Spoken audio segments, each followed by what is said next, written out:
This is All In. I'm Miriam Sobe. Today we're talking about special education. Recent news about the pandemic's impact on special education and students who need support have left some concerned that there's an unmet need right now. We're joined now by two reporters who've been covering this. Dylan Pierce-McCoy is an investigative education reporter at WFYI, and Lee Gaines is also an investigative education reporter at WFYI, both part of the new education desk at the station. Welcome to both of you. Thank you for joining us today. Dylan, I'm going to start with you. You've reported recently on some data around the numbers of kids getting special education services. What did you find out? I mean, we've seen a significant drop in the number of kids getting special education services this year. The advocates that I spoke to were sort of braced for this drop in enrollment. So we've known for months that the number of kids in school is down, and that's not special education, just overall the total number of kids in school is down. But we're also seeing a big drop in the kids getting special education services, particularly in preschool. That's where we saw the largest drop. Mm-hmm. And so was this drop at all a surprise to the people you talked to? I'd say that they were expecting this because of what we had seen in overall enrollment. So they weren't surprised, but it confirmed fears that they had. Mm-hmm, mm-hmm. And Lee, you looked into something similar recently about the number of students evaluated for individualized education programs or IEPs in Indiana. What did you learn? Well, I think it might be helpful to start by just explaining, what an IEP is. Parents in the special education community are very familiar with that term. But for people that aren't, what that stands for is Individualized Education Program. So under federal law, schools have a duty to identify and evaluate children with disabilities. So maybe a parent or a teacher or someone in the school thinks one of their students or their child could benefit from special education. So then the school has to conduct this IEP evaluation. And there are a number of people involved in the process, including the parents, school staff, usually a school psychologist, and some administrators. And so there's all this testing that is done, and the results are evaluated, and then a determination is made. Does this child have a disability that qualifies them for an individualized education program? And so if the answer is yes, then the school has to provide services to meet the needs of this child. And that could be anything from speech therapy to like a one-on-one aid or extra time on tests. So a lot of different things. So that IEP evaluation is super crucial because it's what opens the door to special education services. So basically, I wanted to know, how many of these evaluations had been conducted in recent years, and the state provided that data. And what we could see was that there was a 16% drop between the 2018-19 and the 2019-20 school year in the number of IEP evaluations completed. So raw numbers, there was about more than 25,000 completed when nearly 30,000 were completed the prior year. And is there a reason that this drop happened? Was it because of the pandemic? Yeah, that's the reason that I was given by state officials, also a special education teacher that I talked to. And then also state officials would tell you that there's been a slight decline in overall enrollment. But I will say that the number of special ed students in the state has actually risen pretty significantly since 2015. And so basically the Department of Education says, during school closures, there was less face-to-face time between educators and students. So that means that maybe like a teacher didn't pick up on the signs that a student might have a disability that would qualify them for special education. And I'm wondering if they're trying to figure out how to fix that. So I talked to the special education director at Muncie Community Schools about this, and she wasn't super concerned about the drop. She said that what her district does is they do this assessment for all of their kids, and that was super important at the start of 2020, 2021, when a lot of kids came back to schools in Indiana. And so they were looking for not just kids that had disabilities, but kids that might have fallen behind due to the pandemic, but could be caught up with some interventions that aren't necessarily special education services. So basically, she thinks by doing assessments like that, evaluating all of your students, that you can find the difference between students that maybe just need some extra help because they didn't really do well with Zoom school versus students that actually qualify and need special ed services. But I think it's still I think we will be reporting for years on the fallout of this pandemic, and particularly the impact that it's had on special education students. And I don't think we fully understand that right now. Right. And who knows with some of these variants that are coming out, if we're going to be seeing more online schooling again. So it's all kind of up in the air, I guess. Yeah, definitely. Well, Dylan, with the drop in enrollment for preschoolers with disabilities, what immediate consequences might come from that? I think it's just going to be a class of kids that are going to end up with bigger challenges when they start kindergarten. The services that kids get for the special education services kids get in preschool are designed to sort of give them a leg up when they get into school. And sometimes they do so well with those services that they don't need special education services when they get into kindergarten and later grades. So if kids are missing out on that, there's going to be an increased burden on schools to help those kids catch up and to help meet their needs and serve them. There's also, frankly, a lot we don't know. It's likely that many of the kids who weren't getting special education services weren't going to preschool at all, because in Indiana, we don't have universal preschool, but many kids who have special needs are entitled to preschool. So if you're not going to developmental preschool, you might not be going to preschool. But on the other hand, there could be kids who weren't going to preschool, but were still getting services. There are private providers. So maybe they're getting therapy, even though they're not in the school system. So a lot of sort of how this is impacting kids, what the consequences are going to be, it's going to take a while for us to know. We're going to have to wait and see once those kids are in school where they are and how far behind this might have put some kids. Right. And since some of it is going to take time to see, do you know if they've talked about any sort of long-term consequences they're expecting out of this situation? I mean, I think that, again, is something we just don't know for sure. Educators say that the earlier kids get services, the better when we're talking about special needs. So, like I said, sometimes preschool is all kids need. But none of the experts I talked to seem to think this was insurmountable, right? They really were looking at how schools respond next year, how they fill this gap, and waiting to see how bad this has been for the kids who haven't been receiving services this year. Right. Well, Lee, when it comes to funding for schools right now, especially with respect to special education, how does it look right now? So in general, I think it's fair to say that compared to most years, Indiana schools are in a really good place financially. So the state has increased funding for education. It's under pressure to increase teacher pay. And lawmakers also specifically increased funding for students with moderate to severe disabilities. Meanwhile, I think it's also really important to note that there's a historic influx of federal aid that's coming to these districts thanks to the COVID-19 relief measures.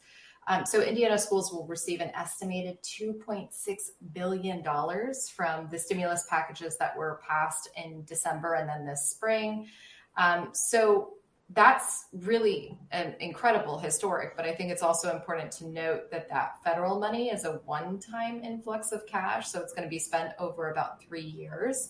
So schools have to be pretty careful with how they use it. They don't want to fall off what I keep hearing this phrase, a funding cliff. So they don't want to hire a bunch of people and then not be able to pay them in 3 years' time. Advocates for special education would also tell you this is all great, all this money. But it's been a problem for a really long time is that the federal government has never, held up its end of the bargain. And so when the Individuals with Disabilities Education Act was passed in the 1970s, the federal government committed to helping schools pay for the cost to educate students with disabilities. But it has consistently fallen short of the target included in that law. So that leaves state and local officials on the hook for most of the cost of educating students with disabilities. And when it comes to sort of the federal funds that we're seeing, have you seen any schools using that money for special education specifically, or have they not spent it yet? So they haven't really spent it yet. Dylan and I have been looking into this, and we requested the spending plans from school districts for this federal money that they're getting. And we've only received some of those plans, and we've only received them for the December COVID-19 relief legislation that was passed. We haven't seen them for the relief measure that was passed in the spring. Schools were actually supposed to submit their spending plans for that money last week. And so Dylan and I did a lot of work talking to people around the state about what they plan to spend this money on. And we heard a lot of things about teacher stipends. We heard about, updating HVAC systems. We heard about facilities, things like that. We didn't hear a ton about special education. So the short answer to that question is that we just don't know yet. Well, we're getting ready to wrap up here. Dylan, I'm curious, is there anything being done to help kids who need support outside of the school system? Have you heard of anything, any efforts? So there are organizations that provide services to students with disabilities outside of schools. They provide therapies, but those are typically paid. And we don't know for sure whether more students have been getting those services this year. So we get really clear data about the services that kids are getting through the school system. We can tell you that there's been a big drop in preschoolers getting special education services in schools, but we can't tell you what's happening with those kids outside of school. So I think that's a big open question, and it's going to have big implications for those the needs that those students have when they do go back to school. I mean, there are also advocacy groups, but those are typically focused on helping families get services through schools rather than directly providing services. Mm-hmm. So I guess I was just going to say, it seems like there's still a lot of unknown. I guess when things start to sort of get back to normal, quote unquote, maybe we'll hear and learn more about what's been going on. I think that is so true for special education and the services that kids have missed out on this year, but also for education in general. Like, we are all just waiting to see whether kids have big gaps that need to be filled and whether schools are going to be able to meet that challenge. Mm-hmm. Well, I want to thank you both for joining us today. Dylan Pierce McCoy is an investigative education reporter at WFYI, and Lee Gaines, also an investigative education reporter at WFYI. You can follow their work online at wfyi.org/news. I'm Miriam Sobe. We'll be back in 90 seconds. This is All In.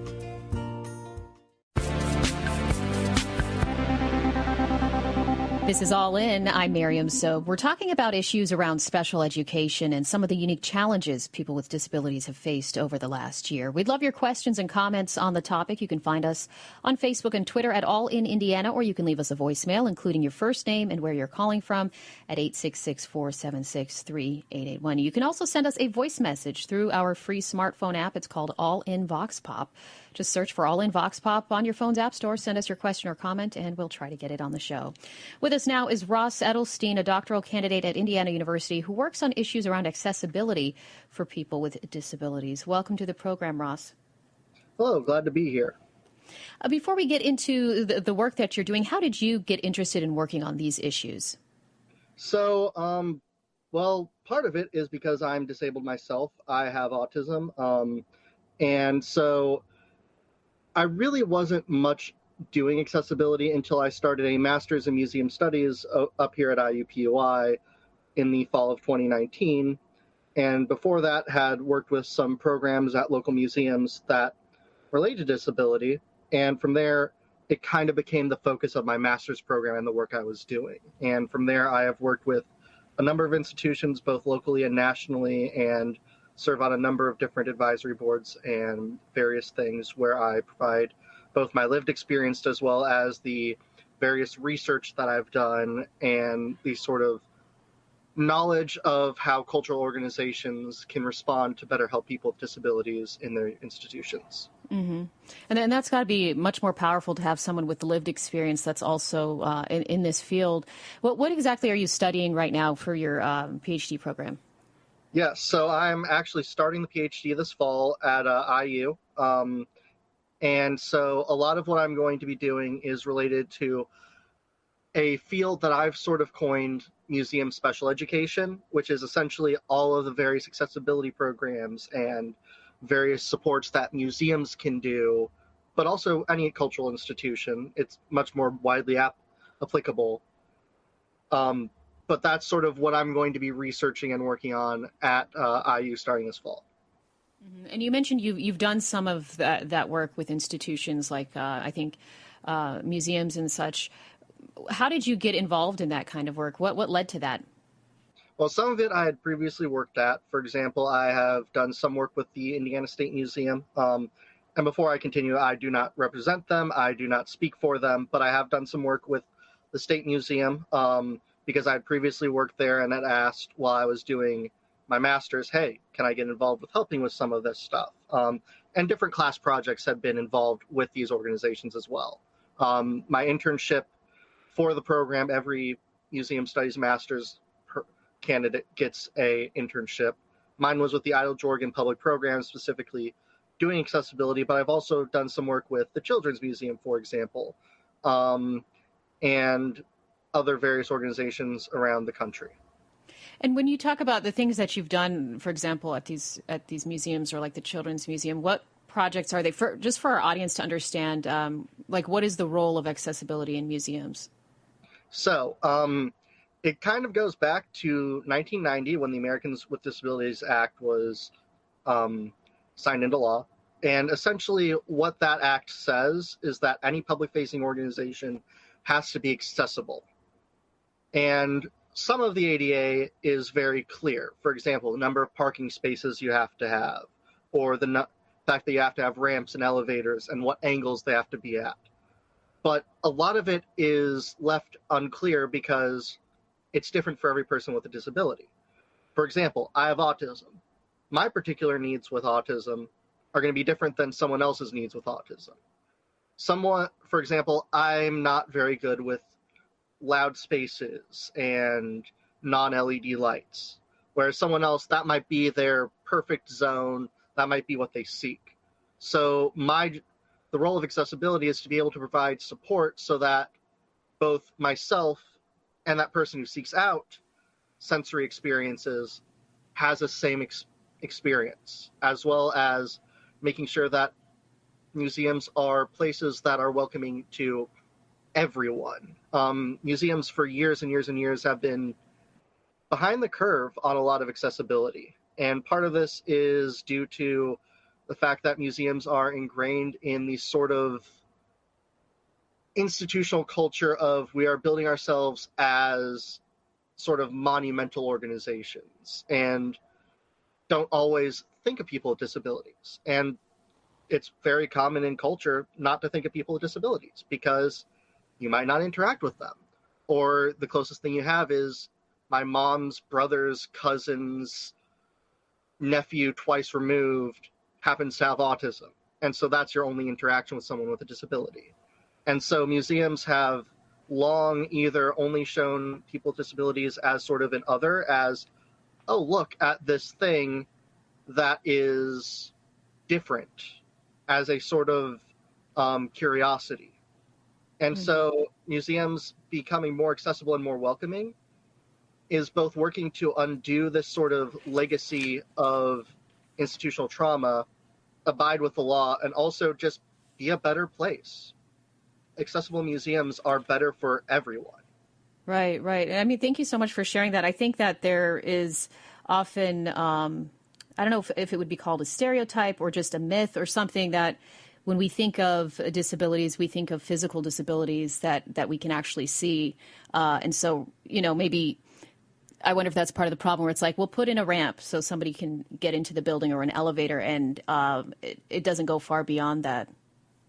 Well, like I mentioned, that's often the easy way. As I said, the ADA has specific things that say you can put in a ramp. The ramp has to be at X angle and has to have Y sort of thing involved.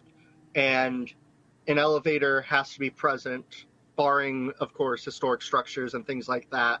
And so a lot of museums, it's easy to, go to your stakeholders rather, and say, oh, we need to budget in X amount. It's also easier to, frankly, get sued if you don't have that, because those are laid out explicitly within the law. Whereas the more invisible disabilities, or disabilities that aren't, having a wheelchair or being blind or being deaf and using sign language, or any other thing that visibly makes it so that you see, oh, this person has a disability, are much harder to convince people to fund for. It's getting better, don't get me wrong, but it's still an uphill battle. Mm-hmm. And in the work that you're doing, have you seen any improvements over the years that gives you hope that it's getting better? Oh, immensely. From the research that I've done, specifically autism, that's my sort of main focus area because, one, I live it every day, and two, it's sort of how I got into accessibility in general.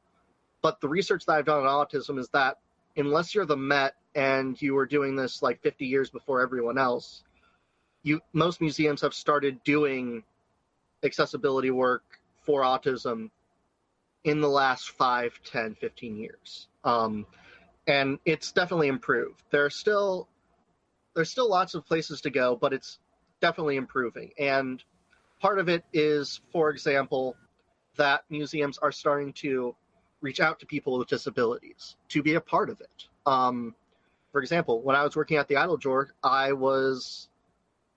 let me roll back. There are 2 people at the sort of master's degree level that I know of who are working in the museum field who have autism.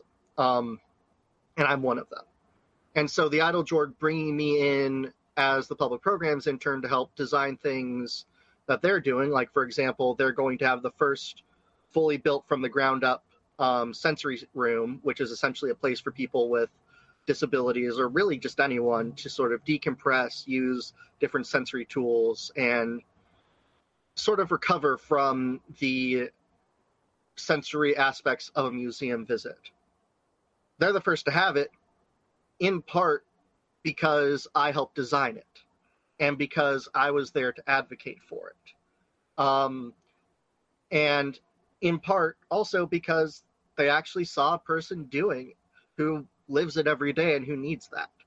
A lot of museums that are bringing on people with disabilities as part of advisory boards, or better yet, staff, hire us. We need jobs. It's a crime how underemployed people with disabilities are. But museums that are starting to hire people in with disabilities, with autism, and it's starting to really make improvements. And even, like, for example, I mentioned I'd done some work with the Children's Museum. One of the things I did was I looked over their social narrative that they put out to help people with autism be able to visit during COVID-19.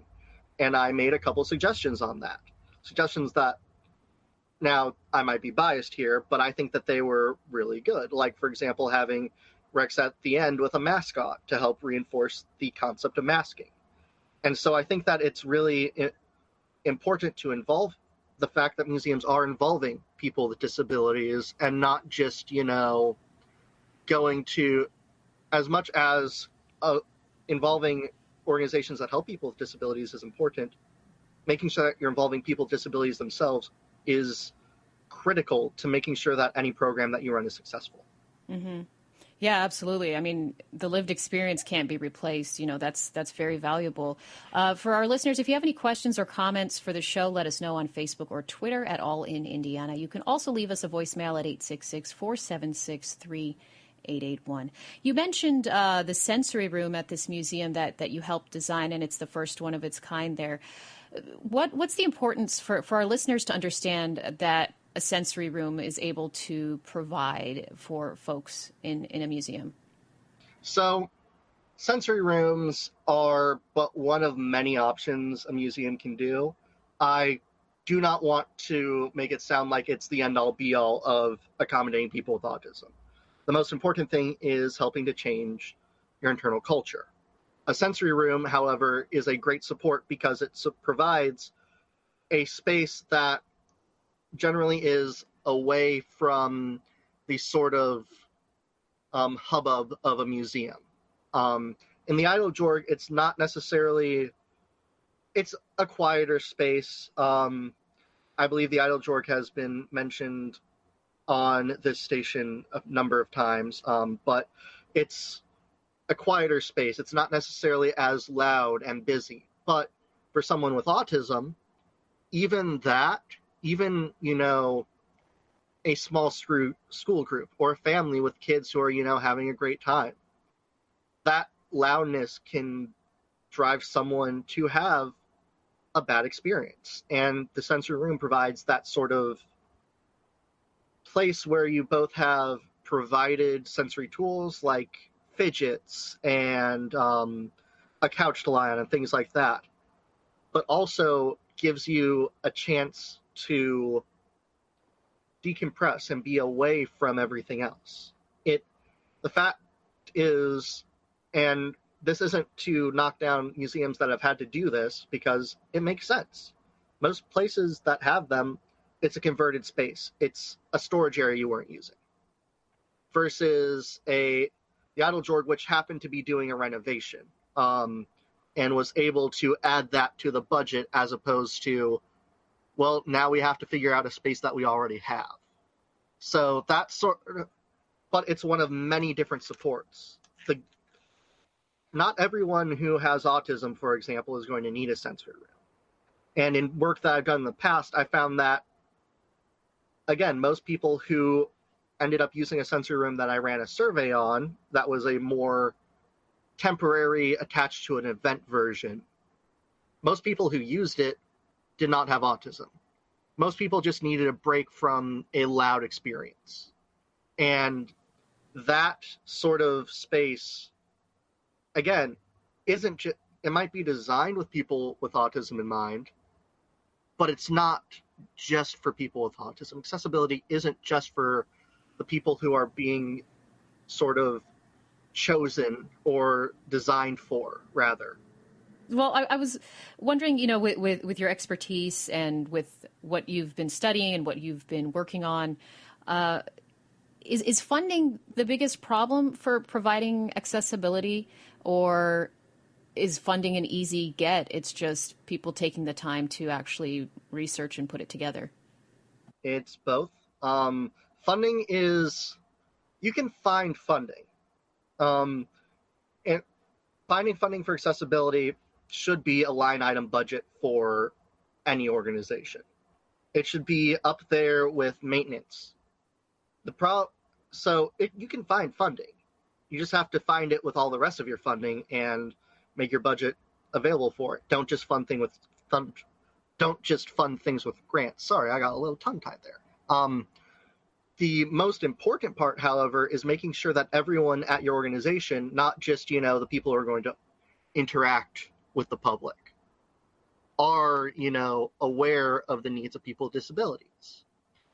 It's about making sure that your fundraising staff interacts with people with disabilities so that they can see what they're fundraising for. It's about making sure that the president of your organization interacts with guests with disabilities, because we don't want someone sitting up in an ivory tower who never interacts with people. It's about making sure that people with disabilities aren't just something that is, a box to be checked, because we're not. We're people. We are human beings who have every right to be as comfortable as everyone else. And making sure that your museum is accessible is everyone's job. And that's one of the big things that I have seen organizations that have been successful are ones that have made sure that it's everyone's job to think about it. Mm-hmm. Well, we have about 2 minutes left here. I'm curious to know, how did the pandemic affect any of this? Did it highlight? I know for so many groups and individuals, the pandemic highlighted a lot of issues and inequities. Do you feel like that was the same thing for folks who are disabled? Yes. A great example is the whole work from home thing. People with disabilities have been asking to work from home for years. I have had to. My biggest challenge is that I can't write. My brain and my hands do not connect in any really meaningful way for small motor skills. And so I've had to use a laptop for years.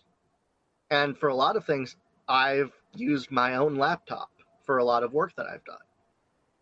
The fact that all of a sudden now everyone has been encouraged to work from home, when people with disabilities have been advocating for it for years and years and years, and it's been possible for years and years and years, is one of the big things that has been almost an I told you so moment. There's also the fact that a lot of places have been able to look at what they've been doing. I could go on and on about it, but it definitely has highlighted a lot of the inequities. Right. Well, I want to thank you so much for sharing your experiences with us. Ross Edelstein is a doctoral candidate at Indiana University who works on issues around accessibility for people with disabilities. We'll be back after a quick break with some more guests to talk about special education and efforts to help students transition out of high school. If you have any questions or comments, you can leave us a voicemail at 866-476-3881. I'm Miriam Sobe, back in 90 seconds. This is All In.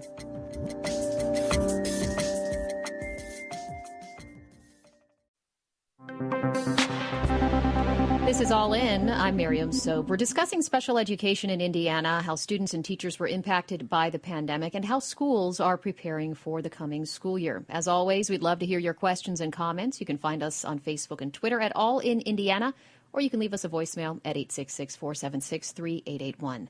With us now are two guests from the Indiana Secondary Transition Resource Center, Director Kathleen Hardy-Hansen and Research Associate Michael Nevins. Welcome both of you to the program. Michael, can you tell us your connection to this kind of work and how you got involved? Sure. I've worked with the Indiana Secondary Resource Center for 3 years now.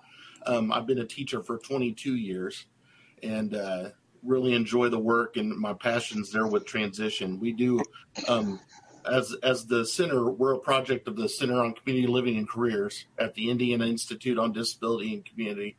We create a lot and conduct a lot of professional development activities, resources, and products that support teachers and students with disabilities as they transition from school to their adult lives.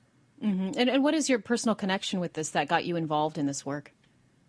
Well, I mean, I was a teacher, education major, and as soon as when I was doing my undergraduate, took some classes that it became very apparent the transition was my passion. So that's how I ended up focusing on that. I wasn't an education major at first. I just kind of decided that was what it was going to be after working around some people with disabilities. But transition quickly became what I was most passionate about. Well, Kathleen, what is your personal connection to this topic, and how did you get involved in special education? Well, I have a child that is 27 years old. He has significant disabilities. He has cerebral palsy is his official diagnosis. He doesn't walk. He doesn't talk. He's tube fed. He's still in diapers at age 27. But he's really, really smart, and he uses a communication device, and he's the happiest, most fun person that you'd ever want to meet. And so from the time he was born, he had a traumatic childbirth and was born dead and revived. And so I feel really incredibly lucky that I am able to parent him still. But as you can imagine, just keeping him alive the first part of his life, and then getting him all the education from preschool. The first time I tried to get him into preschool, I was told, we don't take children like yours. And so I had to call the Children's Law Center in San Francisco and make sure I knew what my rights were and really fight for that opportunity. And it was actually Indiana Institute of Disability and Community that helped me during that time. We just moved to Indiana, and that's how I was first aware of the Institute. And then I got my master's degree in policy and created a family health policy, because when person has a disability in the family, it affects every member of that family. And then went on to get my doctorate in the School of Public Health to make sure that all quality of life measures were there for every member, regardless of ability or disability or any other factors. So I spent many, many years advocating within the school system for my child and other children. I worked with physicians trying to help them fill out paperwork to get children what they need within the school system.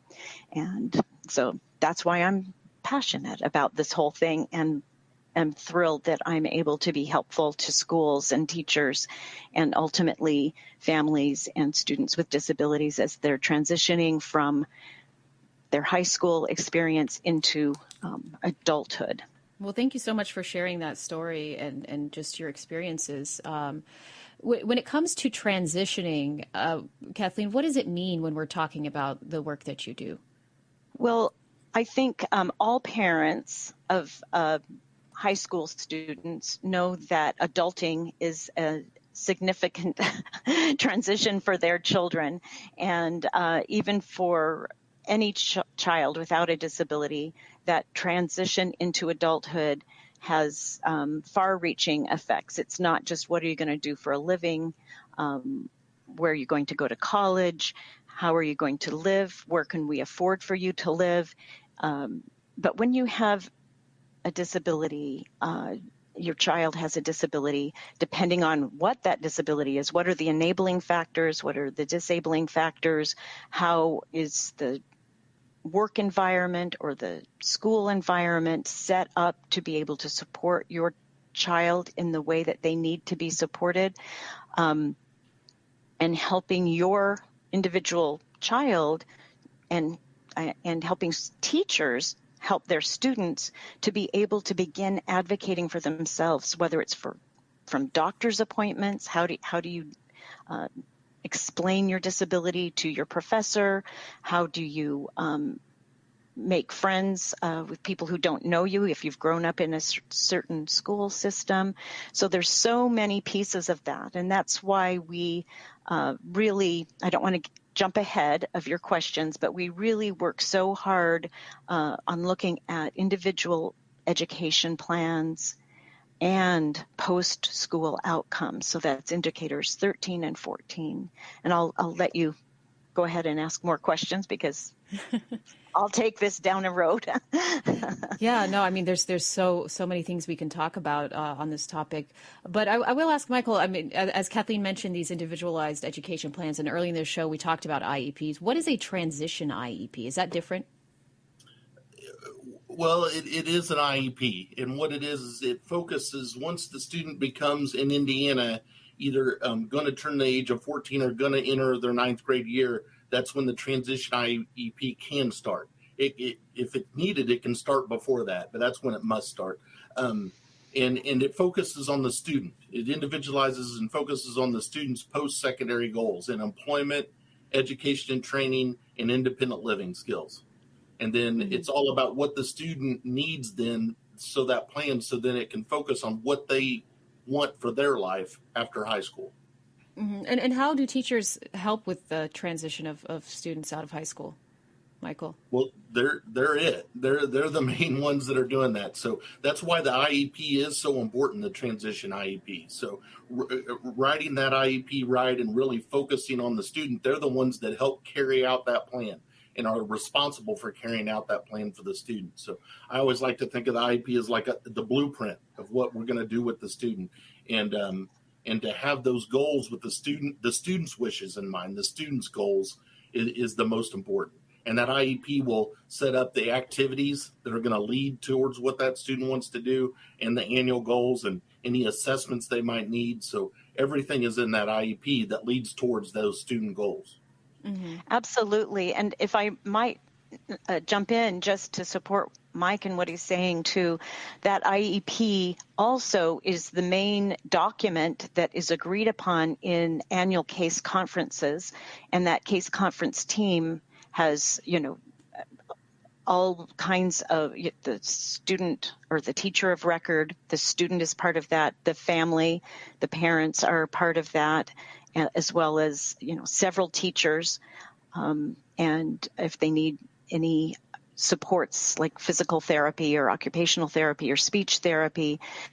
And I think what is so important are those great teachers out there that really are relationship developers, and they bring that team together and get everyone on the same page to do the right thing by the student. And sometimes it's difficult when you've got this huge caseload and you've got families that are going in many different directions. But the IEP is sort of that main document to keep everyone on the same track. Mm-hmm. And Kathleen, when you're keeping people on the same track with this IEP, is there a way to measure success that it's working for students? Well, I mean, that's another part of what we do. And yes, the short answer is yes. And we can look at, we monitor over 600 IEPs twice a year. We have a proactive monitoring that we do for every school or for a third of the school districts. And then we have the federal monitoring that we do for another third of the school districts. And in that proactive time, we really look at, are there elements of compliance for the federal government? And then are the state of Indiana actually has an incredible standard of quality. So they go beyond compliance and look for these quality measures.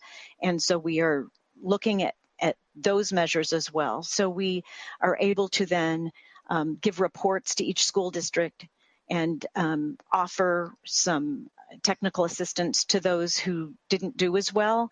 And we honor those who do very well and are in 100% compliance and quality IEPs.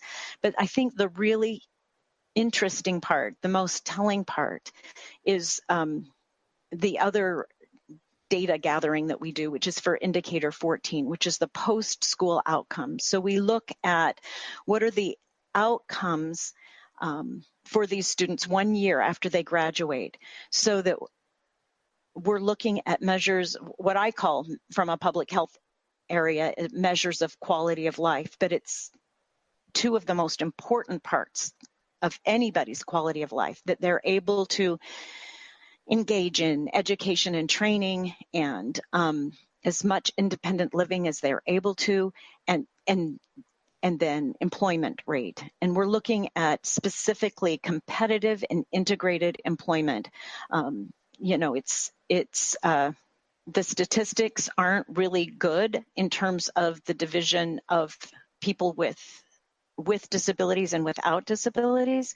And when we're looking over the lifespan, over time, I think 19% of people with disabilities are employed, compared with almost 66% of those without disabilities.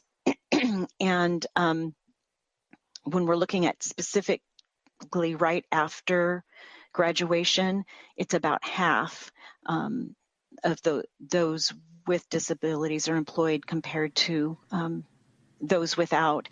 So we look at what is it that we're doing in this transition IEP that Mike was talking about. And Mike has over 20 years of experience as being a school teacher, so he really knows what he's talking about because he's worked with a variety of students with disabilities.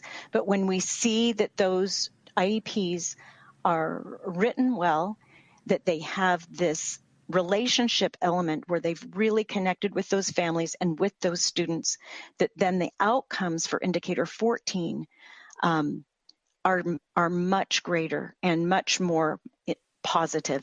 Even during COVID, this last year, this was our first year that we had this contract to work on this, we saw that when parents and students found that their teachers were supportive, even if they didn't have a job or they had to drop out of college because they didn't have the supports that they needed, that they felt like they were more able to be successful in the future. They understood that it was about COVID, and they had many, many good things to say about their school experience.